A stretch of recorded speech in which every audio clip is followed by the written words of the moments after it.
नमस्कार दोस्तों, आप सभी का स्टडी फॉर यूपीएससी पीसीएसएम में स्वागत है। आज तारीख है 21 अक्टूबर 2025 और आज का आईआर का पहला वीडियो होगा। ये न्यूज़पेपर आज दिवाली का नेक्स्ट डे है तो इसलिए पब्लिश नहीं हुआ है, तो इसीलिए न्यूज़पेपर डिस्कशन नहीं करवाया है मैंने आज। कल से न्यूज़पेपर भी आपका कंटिन्यू हो जाएगा। और बीपीएससी मेंस का लेक्चर अब से शुरू कर रहा हूँ। मैं मेंस का लेक्चर इसलिए शुरू कर रहा हूँ क्योंकि प्रीलिम का रिजल्ट जो है अभी से लेकर छठ तक, या अगर संभव नहीं हुआ तो छठ के तुरंत बाद आपका रिजल्ट आ सकता है। संभावना तो यही है कि छठ से पहले ही शायद दे दे बीपीएससी रिजल्ट, लेकिन देखिए क्या होता है। संभावना तो दिवाली से पहले की ही थी, लेकिन डिले हो रहा है, पता नहीं किस कारण से हो रहा है। देखिए क्या होता है, लेकिन ये ज़रूर है कि अगले एक सप्ताह, 1.5 सप्ताह में, 2 सप्ताह में, ज़्यादा से ज़्यादा आपके पास में 1 सप्ताह से 1.5 सप्ताह में आपके पास में रिजल्ट होगा। तो ये केवल जो वीडियो होगा ये 71 के लिए भी नहीं होगा, 72 के लिए भी होगा। ध्यानपूर्वक अगर आप पढ़ेंगे इस वीडियो को, जो अभी से मैं करवाऊंगा आपको आने वाले आपके एग्जामिनेशन तक, तो यकीन मानिएगा आपका जीएस का जितना बड़ा सेक्शन मैं तैयार करवा दूंगा उतना तो पेड लेक्चर में भी आपको नहीं मिल पाएगा। ये जिस दिन एग्जामिनेशन होता है उस दिन जब मैं स्क्रीनशॉट में डालता हूँ तो बच्चों के मैसेज आते हैं कि छूट गया था, मैंने ये लेक्चर नहीं अटेंड किया था, मैं पेड क्लासेस ले रहे थे। इसलिए ज़रूरी नहीं होता है कि जो चीज़ फ्री में अवेलेबल है आपको वो ख़राब ही होगा। अच्छा होता है लेक्चर, आप देखिएगा ध्यानपूर्वक इसको अंत तक। आईआर के लिए स्टैटिक सोर्स कहाँ से पढ़ें? स्टैटिक होता है हर चीज़ का सिलेबस में 2 हिस्से होते हैं। आईआर का भी कुछ स्टैटिक पहलू है जो फिक्स है, जहाँ से सवाल कभी कभार पूछ लिए जाते हैं या कॉन्सेप्ट बिल्ड करने के लिए ये बहुत ज़्यादा ज़रूरी होता है। दूसरा होता है करंट अफेयर का सेक्शन। सवाल तो इसके करंट में से ही आते हैं, बंधुओं, करंट में से ही पूछे जाते हैं, लेकिन स्टैटिक पोर्शन आपको पता होना चाहिए। जैसे मैं अगर बोलूं कि भारत अमेरिका के शीत युद्ध के दौरान के संबंध क्या थे, आपसे पूछा जा सकता है। आपसे पूछा जा सकता है कि भाई भारत और यूएस के रिलेशन के पृष्ठभूमि की चर्चा कीजिए, तो कहाँ से पढ़ें? तो 12th के एनसीईआरटी भाग 2, 12th polity NCERT, 12th polity की 2 एनसीईआरटी है। एक है समकालीन भारत, एक है समकालीन भारत, और एक है समकालीन भारतीय राजनीति, यही करके है। दूसरा है समकालीन विश्व। क्या है? समकालीन विश्व। समकालीन विश्व की जो पॉलिटी है उसको अगर आप पढ़ेंगे तो आईआर का जो स्टैटिक पोर्शन है वो आपका तैयार हो जाता है। अगर आपने अभी तक नहीं पढ़ा है तो मैं आपको रिकमेंड करूंगा जरूर ही पढ़िएगा, क्योंकि आपके सोचने समझने का तरीका थोड़ा सा बदलेगा और आपको स्टैटिक पोर्शन पता चलेगा।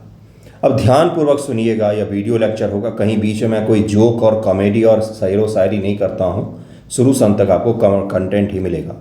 आईआर में किसी भी टॉपिक से किस प्रकार सवाल पूछे जाते हैं? सवाल पूछे जाने के तरीके बहुत सारे होते हैं। हमारे हिस्से में होता है कि हम किसी एक टॉपिक को जितना डिफरेंट डायमेंशन में पढ़ करके जाएंगे, आईआर में हमारे लिए उतना ही बेनिफिट होगा। जैसे किसी भी देश के साथ संबंधों को अगर चर्चा में है आजकल, मान लीजिए जैसे संबंध चर्चा में भारत और यूएस का रिलेशन बहुत ज़्यादा चर्चा में है, क्योंकि हाल फिलहाल के 10-15 वर्षों में, 2000 ईस्वी के बाद से अगर हम लोग देखें 25 वर्षों में, 2000 से लेकर के अभी तक का, तो इस 25 वर्षों में इससे निम्नतम कभी भी हमारे संबंध नहीं गए थे। क्यों नहीं गए थे भाई? क्योंकि भारत और यूएस के रिलेशन सुधर रहे थे धीरे धीरे। दरअसल 9/11 के पश्चात से भारत और यूएस के रिलेशन सुधारने शुरू हो गए थे, लेकिन 2025 में इतने प्रकार के प्रतिबंध लगाए गए हैं, टैरिफ लगाया गया है, व्यापार में बाधाएं उत्पन्न हुई है, पाकिस्तान को सपोर्ट कर रहे हैं, तरह तरह की तमाम तरह की चुनौतियों के बावजूद हमारा संबंध बना हुआ है। भले ही वो सबसे न्यूनतम गया है, लेकिन अभी भी ठीक ठाक स्तर पर तो है। इससे ही बुरे संबंध कई देशों के साथ हमारे फिलहाल में चल रहे हैं, इसलिए यह चर्चा में है। टॉपिक चर्चा में क्यों है?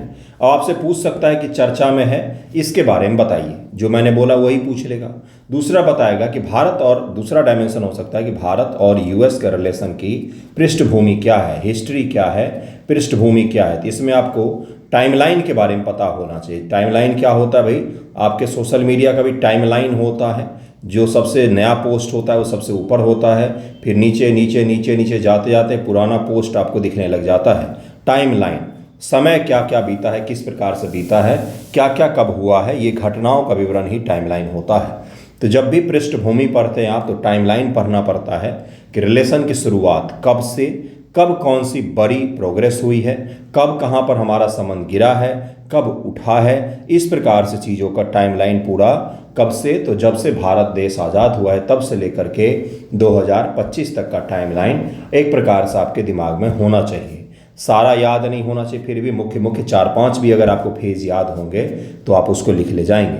पहला डायमेंशन क्या होता है, पृष्ठभूमि। पृष्ठभूमि 10 मिनट लूँगा मैं आपको समझाने के लिए कि पढ़ना क्या है आईआर और करंट में, पढ़ना क्या है, क्या पढ़ें। देन हम लोग आएंगे कि क्या पढ़ा रहा हूँ मैं उस पर। दरअसल में पहले ये तैयार होना चाहिए पढ़ना क्या है।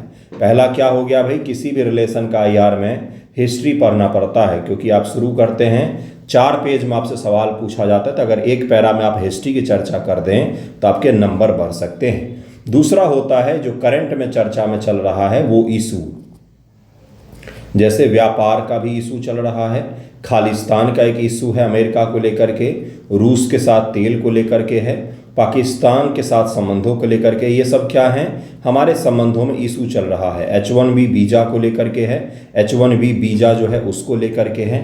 अर्थात ये सब ऐसी चुनौतियां चल रही हैं, ऐसे इशू चल रहे जिनके कारण से आज हम इस संबंध को पढ़ रहे हैं।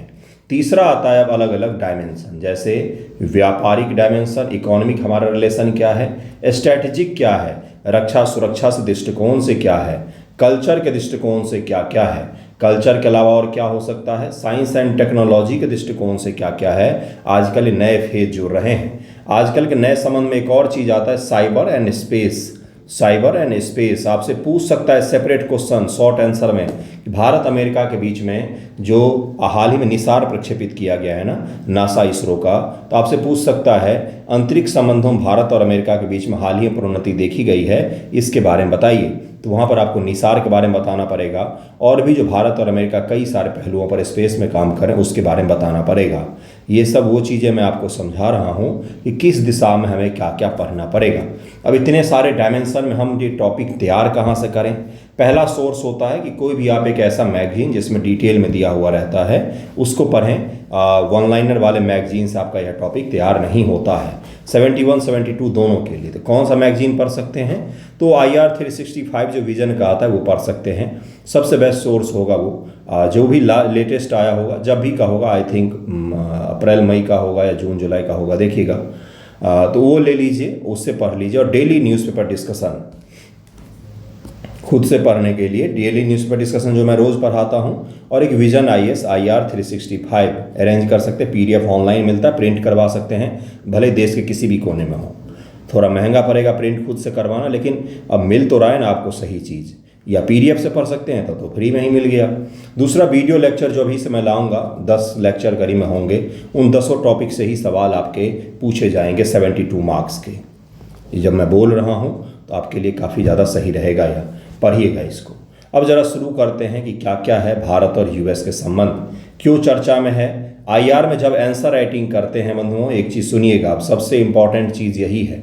आंसर राइटिंग में मैं बहुत बार बच्चों को काटता हूँ आंसर राइटिंग से याद आया, आज से GS के लिए नया शुरू कर रहे हैं हम लोग। 71, 72 के लिए मुख्य रूप से हैगा ये, क्योंकि ये काफ़ी डिटेल में लंबा चलेगा।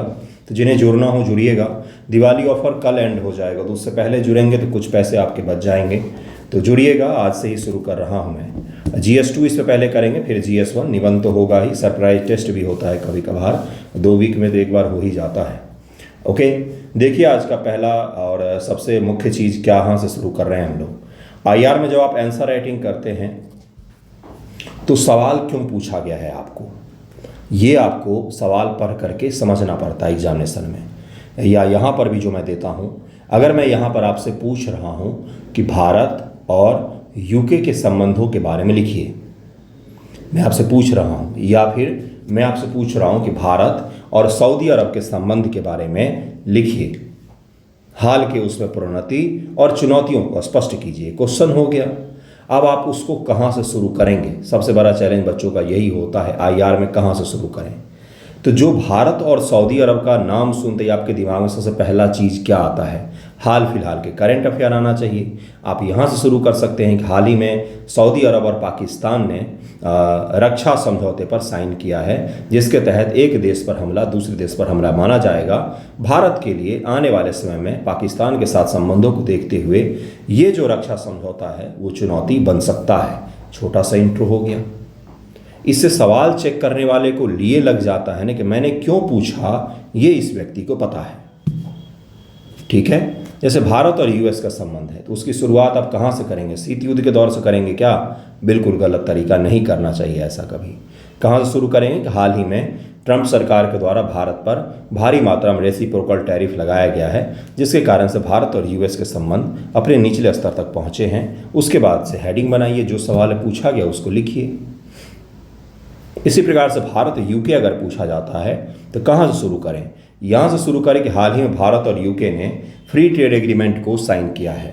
फ्री ट्रेड एग्रीमेंट साइन होने के पश्चात से भारत और यूके के संबंध जो हैं ये सुधर सकते हैं और भी नए आयाम तक पहुँच सकते हैं। ये मैं आपको क्या बता रहा हूँ कि सवाल को लिखना शुरू कहाँ से करना है।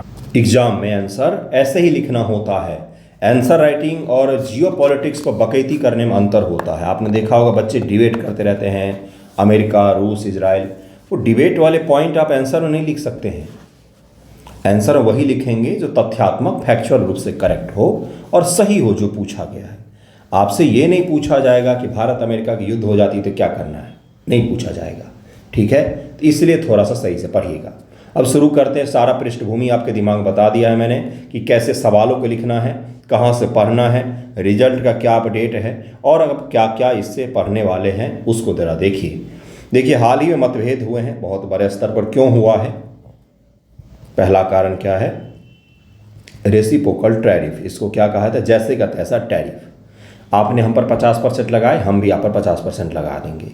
ये तो ऐसे ही हो गया कि गांव का कोई चौधरी है, उसका किसी गरीब आदमी से झगड़ा हो गया, गरीब या मिडिल क्लास से झगड़ा हो गया, तो दोनों बराबरी का युद्ध लड़ रहे हैं। ये बराबरी नहीं होता। इक्वालिटी का मतलब समान नहीं होता। इक्वालिटी का मतलब होता है इक्वल अपॉर्चुनिटी बोथ साइड के लिए। इक्वल अपॉर्चुनिटी कैसे होगा भाई? तो दोनों की स्थिति को देखते हुए उनके लिए अपॉर्चुनिटी उपलब्ध करवाना। दरअसल में सोशल साइंस में इसी को इक्वालिटी कहा जाता है। तो आईआर में भी या किसी भी देश के विकास का स्तर को नापने का ये तरीका नहीं होता है कि 50% के बदले 50% टैरिफ लगा दिया जाए। दोनों की विकासशील और विकसित की स्थिति देखनी पड़ेगी, मार्केट की स्थिति देखनी पड़ेगी, परचेजिंग पावर की देखनी पड़ेगी स्थिति, इसके साथ साथ प्रोडक्शन की स्थिति देखनी पड़ेगी। अब मैं आपको कंटेंट दूंगा। 4 पेज का कंटेंट के लिए मुझे ढेर सारा चीज़ आपको पढ़ करके समझाना पड़ेगा। हवाई 4 पेज नहीं निकलेगा।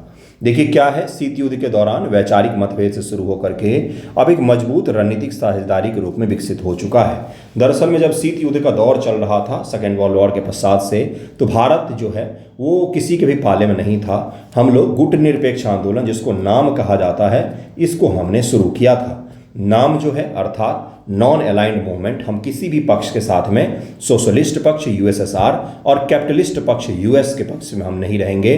हम अपना एक स्वतंत्र पृष्ठभूमि रखते हुए स्वतंत्रता से आगे बढ़ना चाहेंगे। लेकिन हमारा झुकाव जो था वो यूएसएसआर की तरफ में अवश्य ही था। यूएसएसआर ने हमें काफ़ी बड़े स्तर पर मदद भी किया। देश के कई सारे फैक्ट्री और बड़े बड़े प्लांट जो हैं यूएसएसआर की मदद से लगाए गए हैं, ये भी आपको पता ही होगा। इसके अलावा यूएसएसआर ने हमेशा से ही हमें डिफेंस एक्सपोर्ट किया है, हथियार दिए हैं और तमाम तरह के सपोर्ट किया है, कश्मीर से लेकर सभी मुद्दों पर। लेकिन 1999 में होता क्या है, यूएसएसआर का विखंडन हो जाता है। यूएसएसआर का विखंडन होकर के 18 नए देश बनते हैं और यूएसएसआर शीत युद्ध को हार जाता है। जिसमें हार कौन सी? सैनिक हार क्या? नहीं, युद्ध तो कोई हुआ ही नहीं, वैचारिक हार, आइडियोलॉजिकल डिफीट इसको कहा जाता है। कि आइडियोलॉजी के स्तर पर कैपिटलिस्ट जो इकोनॉमी है ये ज़्यादा सस्टेनेबल है सोशलिस्ट इकोनॉमी की तुलना में, ये सिद्ध हो गया। इसी के कारण से 1991 में यूएसएसआर जो है वो बिखर जाता है। यूएसएसआर बिखर करके और एक रूस अलग देश बन जाता है और उससे बहुत सारे देश जो जितने आपको स्थान दिखते हैं, कजाकिस्तान, उज्बेकिस्तान, तुर्कमेनिस्तान, ये सब उससे अलग होते हैं। जिसके कारण से यूएसएसआर के पक्ष में अब जो झुका हुआ था पहलू वो अमेरिका के पक्ष में झुक जाता है और दुनिया एक ध्रुवीय हो जाती है। मल्टीपोलर वर्ल्ड जो था जिसके 2 पोल हुआ करते थे, अब वो सिंगल पोलर हो गया। अब अमेरिका ही अमेरिका हो गया, अमेरिका ही अमेरिका दिखेगा। तो भारत को भी अमेरिका के साथ संबंधों को सुधारना था। तो 1991 ईस्वी के पश्चात से भारत ने एलपीजी की नीति अपनाई, प्राइवेट कंपनियों को भारत में रास्ता दियाने का। एलपीजी का मतलब होता है कैपिटलिस्ट इकोनॉमी की ओर बढ़ना, सोशलिस्ट इकोनॉमी से कैपिटलिस्ट इकोनॉमी की ओर बढ़ना। सोशलिस्ट इकोनॉमी में सरकार का ज़्यादा हस्तक्षेप होता है, ज़्यादा चीज़ों पर नियंत्रण होता है। वहीं पर कैपिटलिस्ट इकोनॉमी में बाजार को मुक्त छोड़ा जाता है, बाजार नियंत्रित करती है, डिमांड एंड सप्लाई का पूरा खेल हो जाता है। तो एलपीजी का नीति कहाँ से आया, आईआर से कैसे संबंधित है, शायद आज आपको पता चला होगा। तो भारत को भी ये लगा कि अब यूएसएसआर के पक्ष में रहना या यूएसएसआर के इकोनॉमिक मॉडल को अपनाना या कैपिटलिस्ट इकोनॉमी को इग्नोर करना अब सही नहीं होगा। हमारी इकोनॉमी भी डूबी जा रही थी, तो हमने एलपीजी की नीति अपनाई और एलपीजी की नीति अपनाने के पश्चात से भारत में उदारीकरण का दौर शुरू हुआ। गवर्नमेंट जो कंपनियां थी उनको बेचना शुरू किया, उन्होंने विनिवेश को शुरू किया और इसके साथ साथ हमारे संबंधों में भी अमेरिका को लेकर के अब झुकाव बढ़ता हुआ दिखेगा। अमेरिका ही नहीं, अमेरिका के सबसे प्रबल सहयोगी अर्थात इजराइल के साथ हमारे फॉर्मल रिलेशन की शुरुआत 1991 में नरसिंह राव जी की सरकार के द्वारा ही किया गया था। अर्थात मैं आपको क्या कहने का प्रयास कर रहा हूँ कि अमेरिका के साथ संबंध सुधरते ही हमारे जापान के साथ भी अच्छे रिलेशन होंगे, हमारे इजराइल के साथ भी अच्छे रिलेशन होंगे, हमारे और भी तमाम देशों के साथ अच्छे रिलेशन होंगे। तो भारत इजराइल की फॉर्मल रिलेशन की भी शुरुआत 1991 से ही मानी जाती है। ये आज आपको शायद पता चला होगा। क्यों मानी जाती है, क्यों है भाई, क्यों? उससे पहले हमारे संबंध थे, इजराइल हमें मदद करता था, लेकिन हम 1991 से हमने वास्तविक संबंध की शुरुआत की है। तो ये था थोड़ा सा पहलू। इसके पश्चात से कई सारी ऐसी घटनाएं हुई जिसके बाद से भारत और यूएस का रिलेशन सुधरता गया। बीच में बिगड़ा भी, कब बिगड़ा भाई? जब 1998 में हमने परमाणु परीक्षण किया। परमाणु परीक्षण के कारण भारत पर अमेरिका ने सैंक्शन लगा दिया और अमेरिका के सभी सहयोगियों ने हम पर सैंक्शन लगा दिया था, लेकिन सैंक्शन कुछ वर्षों में ही उतर गया। उसके पश्चात से ओबामा भारत आते हैं और जॉर्ज डब्ल्यू बुश भारत आते हैं और बुश के समय में भारत और अमेरिका का परमाणु संधि समझौता, न्यूक्लियर परमाणु समझौता जो है, न्यूक्लियर समझौता यह साइन हो जाता है। अर्थात भारत परमाणु का न्यूक्लियर उपयोग जो है किसके लिए कर रहा है? तो सिविलियन पर्पस से कर रहा है, मिलिट्री पर्पस से नहीं कर रहा है। ये अमेरिका ने पुष्टि कर दी। अब अमेरिका के साथ जब परमाणु डील हमारा साइन हो गया तो हमारे लिए परमाणु ऊर्जा उत्पादित करना, दुनिया के अलग अलग देशों से यूरेनियम खरीदना ये आसान हो गया, क्योंकि उससे पहले अगर हम यूरेनियम खरीदते तो शक के दृष्टिकोण से देखा जाता था कहीं यह हथियार बनाने के लिए तो नहीं ले जा रहे हैं। तो ये जरूर याद रखिएगा। सारा पृष्ठभूमि आपके समझ में आ गया। फिर बराक ओबामा आते हैं, फिर डोनाल्ड ट्रंप का पहला पीरियड रहता है, फिर जॉय बाइडन आते हैं। जॉय बाइडन के बाद अब डोनाल्ड ट्रंप का दूसरा पीरियड है जिसमें हमारे संबंध बिल्कुल ही सही नहीं चल रहे हैं। जरा आप देखिए क्या क्या है। अब आपको मैं इंप्रूव दिखाता हूं। यह संबंध अब प्रतीकात्मक से कहीं अधिक हैं, दोनों देश के राष्ट्र हितों को सीधे प्रभावित करते। उदाहरण के लिए अमेरिका भारत का सबसे बड़ा व्यापारिक साझेदार बना हुआ है। 24-25 में द्विपक्षीय व्यापार 131.84 बिलियन डॉलर तक पहुंच गया, लेकिन निश्चित तौर पर इस तिमाही में यह व्यापार कम हो जाएगा। दोनों देशों ने 2030 तक इस व्यापार को 500 बिलियन डॉलर तक दोगुना करने का मिशन भी लक्ष्य निर्धारित किया है, लेकिन अब यह मिशन पूरा होता हुआ नजर नहीं आ रहा है, क्योंकि भारत पर 50% के टैरिफ लगा दिए गए। इस 50% टैरिफ के कारण से क्या होगा? भारत का एक्सपोर्ट अमेरिका को कम हो जाएगा और इस एक्सपोर्ट के कम होने से दोनों देशों के बीच में व्यापार में कमी देखी जाएगी। ऐतिहासिक पृष्ठभूमि क्या है ये सब मैं आपको समझा चुका हूँ। सबसे पहले सेंटो और सेटो का दौर चलता है, इसीलिए मैंने आपको बोला कि 12th की समकालीन विश्व राजनीति जरूर पढ़िएगा, उसमें ये सब वर्ड आपको दिख जाते हैं। 47 से 1960 का जो टाइम पीरियड रहा है, यह शीत युद्ध का टाइम पीरियड मुख्य रूप से सबसे पहले शुरुआत इसी मानी जाती है। इसमें अमेरिका के पाकिस्तान के साथ बहुत अच्छे संबंध थे, जबकि हमारे यूएसएसआर के साथ बहुत अच्छे संबंध थे। 1970 के दशक में सबसे पहली बार ऑपरेशन स्माइलिंग बुद्धा के जरिए इंदिरा गांधी जी की सरकार के द्वारा परमाणु परीक्षण किया गया था। उसके पश्चात से ही भारत और अमेरिका के संबंध जो है निम्नतम स्तर तक चले गए। 70 वॉर के बांग्लादेश वॉर में अमेरिका जो है पाकिस्तान की ओर से लड़ने के लिए बंगाल की खाड़ी तक पहुँच गया था। फिर उसके बाद से दौर शुरू होता है जब यूएसएसआर का पतन हो जाता है, और सबसे अंतिम दौर उसी के बाद से शुरू होता है। शीत युद्ध के बाद नया युग, सोवियत संघ के पतन के बाद नई संभावनाएं खुली। अमेरिका के साथ व्यापार, एलपीजी की नीति, एफडीआई बढ़ा, तो व्यापारिक संबंध पहले बढ़े हैं अमेरिका के साथ। तब जाके सामरिक और रणनीतिक संबंध इत्यादि इत्यादि संबंध जो हैं वो बढ़ने शुरू हुए हैं। 2000 का दशक बड़ा ही इंटरेस्टिंग रहा है। रणनीतिक साझेदारी और सैन्य परमाणु समझौता 2000 में राष्ट्रपति बिल क्लिंटन की भारत यात्रा ने संबंधों को नई ऊंचाई दी।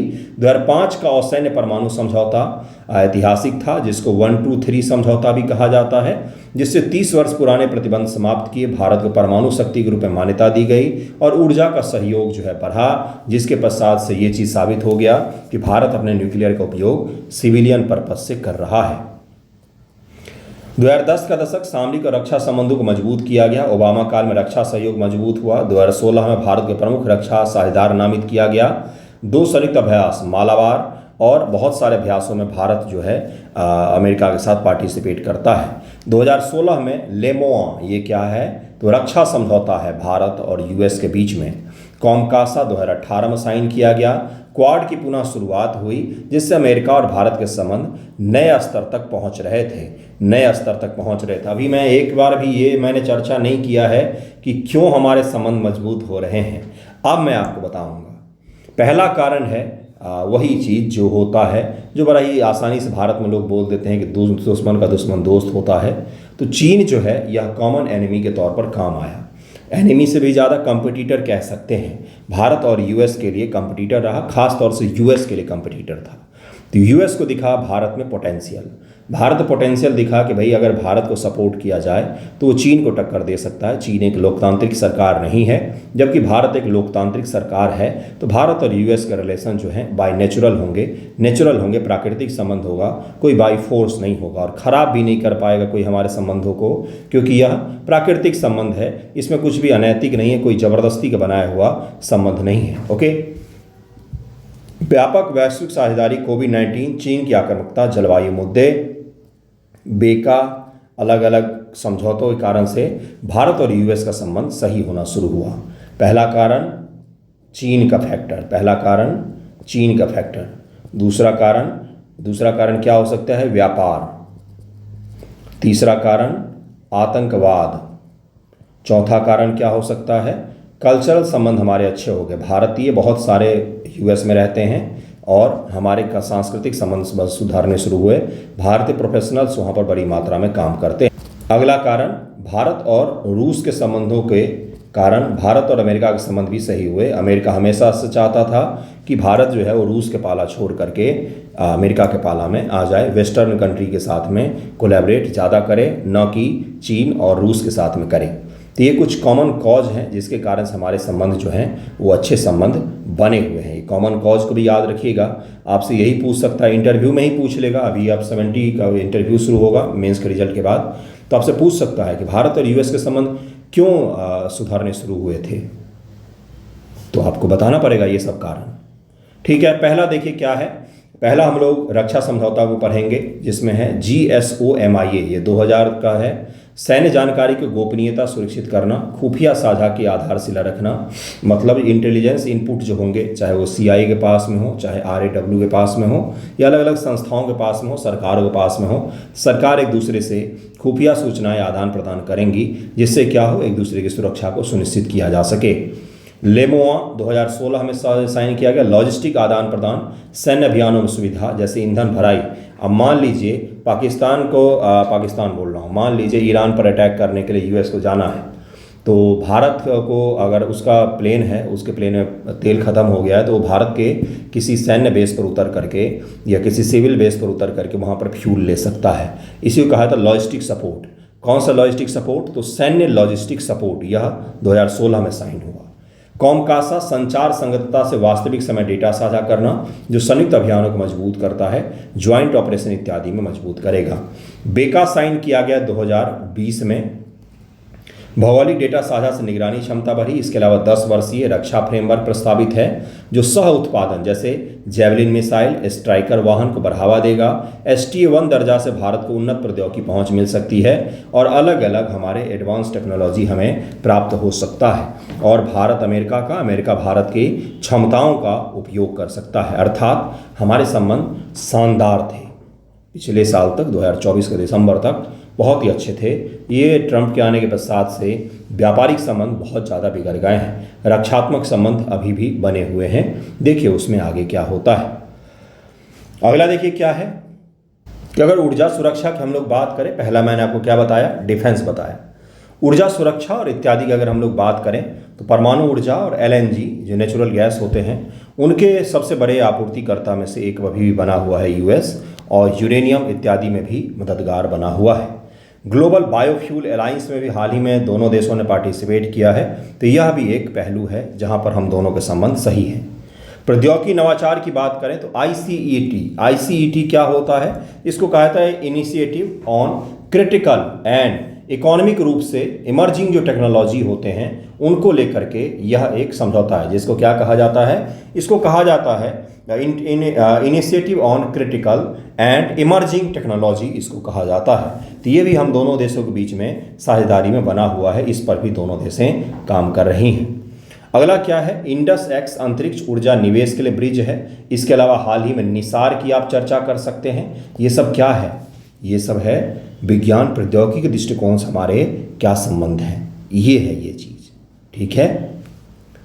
इसके अलावा इनिशिएटिव लिथियम कोबाल्ट जैसे खनिजों के पुनः आपूर्ति से श्रृंखला को मजबूत करेगा। स्ट्रैटेजिक मिनरल रिकवरी इनिशिएटिव में भी भारत ने भाग लिया है। इंफ्रास्ट्रक्चर रोडमैप ट्रस्ट के तहत बनेगा। सेमीकंडक्टर में $825 मिलियन निवेश आत्मनिर्भरता बढ़ाएगा। अर्थात क्या क्या है, इमर्जिंग टेक्नोलॉजी जैसे एआई, जैसे सेमीकंडक्टर, जैसे क्वांटम कंप्यूटर, जैसे कि आप ब्लॉकचेन टेक्नोलॉजी की चर्चा कर सकते हैं। तो ये जो है लिथियम बैटरी है, इमर्जिंग टेक्नोलॉजी जो इमर्ज हो रहे हैं नए नए, उसमें भी हम दोनों देशों के बीच में संबंध सही हो रहे हैं और हमारे बीच में संबंध बना हुआ है। आर्थिक और पर्यावरणीय दृष्टिकोण से भी हमारे संबंध हैं, जैसे IPEF के 3 स्तंभ, व्यापार, आपूर्ति श्रृंखला और स्वच्छ ऊर्जा में भारत भागीदार है। कॉम्पैक्ट सैन्य वाणिज्य एकीकरण के लिए है। हिंद महासागर सामरिक वेंचर आर्थिक कनेक्टिविटी बढ़ाएगा। 2023-24 में FDI $4.99 बिलियन तक पहुंचा है। इसके अलावा भारत और अमेरिका ट्रेड डील पर भी वार्तालाप कर रहे हैं और यह वार्तालाप जितनी जल्दी पूरा हो जाएगा, भारत और अमेरिका के संबंध उतने ही जल्दी सुधरने शुरू हो जाएंगे। वार्तालाप चल रहा है, लेकिन अमेरिका चाह रहा है कि हम उसके एग्रीकल्चर प्रोडक्ट को भी अपना लें, लेकिन भारत सरकार वो नहीं अपना सकती है, क्योंकि उनके अगर एग्रीकल्चर प्रोडक्ट भी भारत में आने लग गए तो हमारे जो अपने लोकल किसान हैं वो कहाँ जाएंगे, वो कैसे खाएंगे, क्योंकि उनका प्रोडक्ट मास लेवल पर प्रोड्यूस किया जाता है, उत्पाद की लागत सस्ती होती है, किसान वहाँ के अमीर हैं। अगर वो प्रोडक्ट भारत में आने लग जाएगा तो यहाँ के प्रोडक्ट उनके सामने नहीं टिक पाएंगे, महंगा पड़ेगा और क्वालिटी स्टैंडर्ड में भी शायद ना हो पाए। इसलिए भारत सरकार एग्रीकल्चर जैसी चीज़ों पर नहीं मान रही है। अन्य क्वाड हिंद महासागर प्रशांत के लिए जरूरी है, जो इंडो पैसिफिक का रीजन है, जिसमें भारत और अफ्रीका का पूर्वी कोस्ट, वहाँ से लेकर के पूरा दक्षिण पूर्व एशिया और चीन के तटवर्ती इलाकों से सारा हिस्सा आता है। इस क्षेत्र में क्वाड के कारण से सुरक्षात्मक सहयोग को मजबूत करने पर भी भारत और यूएस दम दे रहे हैं। इसके अलावा और भी अगर राजनीतिक संबंधों की बात करें हम लोग, तो इसको कहा जाता है पॉलिटिकल रिलेशन। ध्यान से सुनिएगा, पॉलिटिकल रिलेशन किस किस को कहा जाता है भाई, जैसे I2U2, दूसरा हो गया क्वाड, और कौन सा हो गया G20, और कौन सा हो गया तो UN। ये सब क्वाड्रेटिक, ये सब क्या है। इसके अलावा एक और है भारत और यूएस के बीच में, इसको 2+2 वार्ता कहा जाता है। डिफेंस मिनिस्टर, फॉरेन मिनिस्टर साथ में बैठ करके बातचीत करते हैं। तो ये हमारे राजनीतिक संबंध हैं। मैंने आपको रक्षा संबंध बताया, मैंने आपको आर्थिक संबंध बताया, मैंने आपको साइंस एंड टेक्नोलॉजी के संबंध बताए, मैंने आपको पॉलिटिकल रिलेशन बनाया है। पॉलिटिकल रिलेशन में इन सभी मंचों का उपयोग भारत और यूएस अपने राजनीतिक स्तर पर वार्तालाप के लिए कर सकते हैं। इसके अलावा बायलैटरल तो है ही, जैसे 2+2।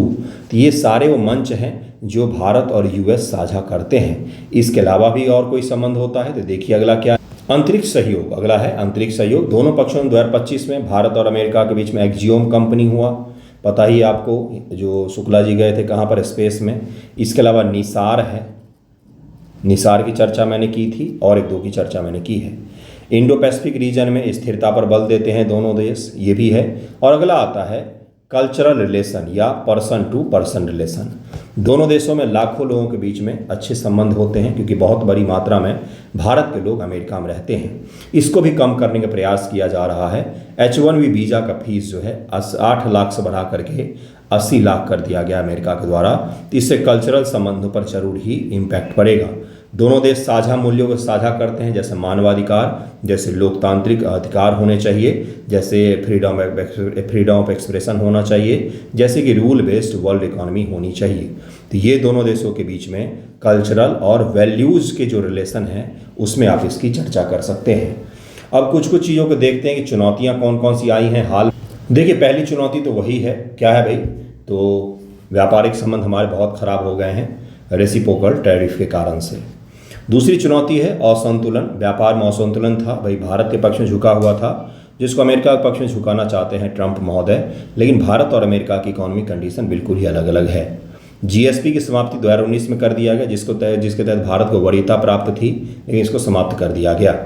इसके अलावा इंटेलेक्चुअल प्रॉपर्टी राइट के तहत में भारत और अमेरिका के बीच में कंसर्न मौजूद हैं, जिस पर अमेरिका बार बार भारत पर में इंटेलेक्चुअल प्रॉपर्टी राइट मतलब बौद्धिक संपदा का अधिकार का उल्लंघन का भारत पर आरोप लगाता रहता है।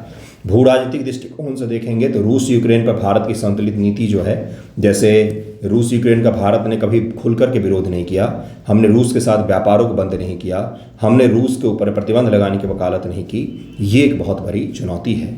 वीज़ा और आवर्जन की नीति बहुत बड़ी चुनौती है, जिसके बारे में मैंने अभी आपको बताया कि H1B वीज़ा जो है, जिसके तहत सबसे ज़्यादा भारतीय प्रोफेशनल्स जो हैं वो अमेरिका जाते हैं काम करने के लिए, तो उस पर भी अब 80 लाख रुपए का चार्ज लगा दिया गया है। पहली बार जब वीज़ा प्राप्त करेंगे तो आपको 80 लाख का भुगतान करना पड़ेगा। मानवाधिकार, कई सारी चिंताएं मौजूद हैं। अमेरिका बार बार भारत पर आरोप लगाता है भारत में माइनॉरिटी राइट का उल्लंघन हो रहा है, तो भारत भी अमेरिका को लिस्ट थमा देता है कि देखो भाई, आपका देश है ये, यहाँ पर सिखों को और भारतीय लोगों को गोली मारी जा रही है। सरेआम सड़कों पर रेसिस्ट का जो लोग होते हैं वो उनको गोली मार देते हैं, हत्याएं हो रही है। डेटा और IPR, डेटा स्थानीयकरण, जैसे भारत सरकार ने एक्ट बनाया कि जो भी कंपनी भारत में काम करेंगी वो भारतीय लोगों का डेटा भारत में ही स्टोर करेंगे, वो अमेरिका लेकर के नहीं जा सकते हैं या कहीं भी नहीं ले जाएंगे। इसको लेकर के बहुत बड़ी चुनौती बनी हुई है। चीनी प्रतिद्वंद्विता एक बहुत बड़ी चुनौती है। इसके अलावा और भी कुछ चुनौतियां, जैसे भारत ब्रिक्स का मेंबर है, जैसे भारत SCO का मेंबर है। SCO और ब्रिक्स जो हैं, इनमें सारे वो देश शामिल हैं मैक्सिमम जिनका अमेरिका के साथ संबंध सही नहीं है, या तो इन जो गुटें हैं इन गुटों की नीतियां अमेरिका के साथ सही नहीं बैठती हैं। जैसे ब्रिक्स डॉलर के विरोध का एक मंच बन रहा है धीरे धीरे, तो इन कारणों से भी हमारे संबंध जो हैं वो बिगड़ सकते हैं। तो ये कुछ चुनौतियां। इसके अलावा अमेरिका जो है, अमेरिका में कई सारे खालिस्तानी गुट खुलेआम काम करते हैं और उन पर प्रतिबंध भी वहाँ की सरकार नहीं लगाती है। तो मैंने आपको क्या क्या बताया, मैंने आपको हिस्ट्री बताया, मैंने आपको पॉलिटिकल रिलेशन, व्यापारिक रिलेशन, रक्षा समझौता, चुनौतियाँ बताई, कल्चरल संबंध बताए, ये सब कुछ मैंने आपको बता दिया है। इसको ज़रूर ही याद रखिएगा। जो सवाल मैंने दिए शुरुआत में उसको भी लिखने का प्रयास कीजिएगा। सवाल एक बार और मैं अगर आपको बोल दूँ तो हाल ही में भारत और अमेरिका के संबंध जो हैं वो एक नए दौर से गुजर रहे हैं, स्पष्ट कीजिए। बस इतना छोटा सवाल भी हो सकता है, या भारत अमेरिका के रक्षा और व्यापारिक संबंध तथा राजनीतिक संबंधों पर टिप्पणी कीजिए। ये दूसरा सवाल हो गया, लिखने का प्रयास कीजिएगा। अगले वीडियो से इसको बाइलिंगुअल रखेंगे हम लोग। थैंक यू सो मच आप सभी का।